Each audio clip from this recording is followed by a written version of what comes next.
அனாவசியமா அரசியல் பேசாதே. டீ சாப்பிடுற இடத்துல கட்சி தெரியாத பயல்கள்லாம் கட்சியை பத்தி பேச ஆரம்பிச்சுட்டாய.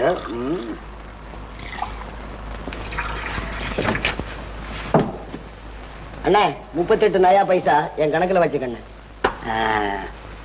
ரொக்கம் இல்லாம சாப்பிடுற பசங்களை வெக்கம் இல்லாதவன்னு சொல்றவன்னா நாளைக்கு கொடுக்குறிய? நாளைக்கு இந்த கடை பக்கமே வர மாட்டியாடா. நாளைக்கு தாரண்ணே. நாளைக்கு துட்டை கொடுத்துட்டு துண்டை வாங்கி போப்போ. நாளைக்கு கொடுக்குறேன். போடன்னு நம்மளே ஏமாத்துறாங்க. அண்ணா கொஞ்சம் டிகாசன் வேணுங்களா? டிகாசன் போட போட. முதல்ல டிகாசன் கேட்கறது, அப்புறம் பாலை கேட்கறது. இவன் கொடுக்கறது ஒரு கப்புக்கு காசு 2 கப்பு ஆக்குவானுங்க. ஐயோ எப்பயலுங்க. அண்ணா ஒரு டீ போடுங்க. இந்தா. ஆஹா